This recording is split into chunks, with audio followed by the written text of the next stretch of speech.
Benazdia.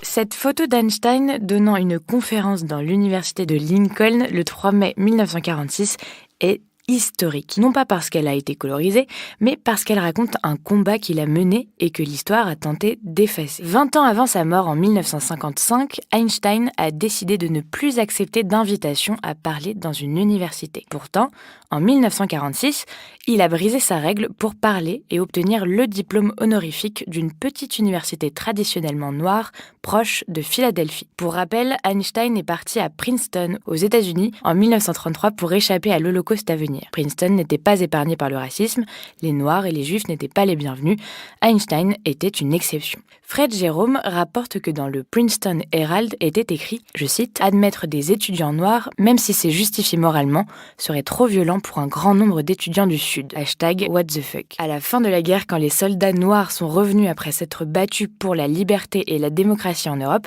ils se sont trouvés face à une population hostile qui n'aimait pas l'idée que ces soldats en uniforme puissent avoir l'audace de se sentir égaux. Une vague de violence anti-noire débute en 1946 et 56 noirs trouveront la mort. Presque tous sont des vétérans. La ségrégation était la règle en 1946. Toilettes et bus séparés, écoles ou plages réservées aux noirs ou aux blancs, même le sang destiné aux transfusions était séparé. En février 1946, 500 militaires du Tennessee avec des mitrailleuses encerclent une communauté afro-américaine de Columbia pour calmer une émeute. La raison ? Un vétéran noir accompagne sa mère pour se plaindre d'une réparation ratée.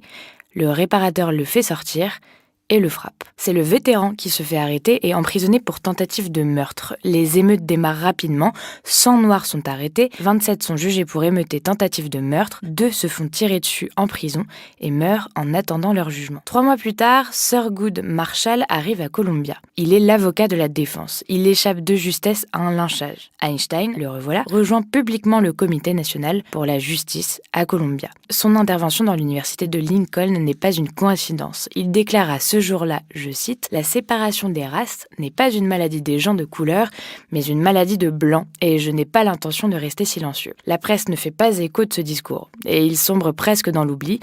Pourtant, il fallait du courage à Einstein pour dire que pour les Américains, l'égalité et la dignité humaine se limitent principalement aux Blancs, et même parmi les Blancs, il y a des distinctions. Je cite, « En tant que Juif, j'en suis bien conscient. Pourtant, ces préjugés sont insignifiants comparés à l'attitude des Blancs envers ceux qui ont la peau plus sombre. Plus je me sens américain, et plus cette situation me fait souffrir. Je ne peux échapper à ce sentiment de complicité qu'en le dénonçant. » Fin de citation. Einstein, donc, est sorti de sa réserve pour se concentrer aussi sur ce qui se passait dans son pays d'adoption. C'était un migrant et un grand homme, car justement, il pouvait partager sa vision du monde. Cette photo raconte bien plus qu'une conférence. Voilà, ce thread est terminé. Merci d'avoir lu jusqu'ici et à bientôt pour un nouveau thread.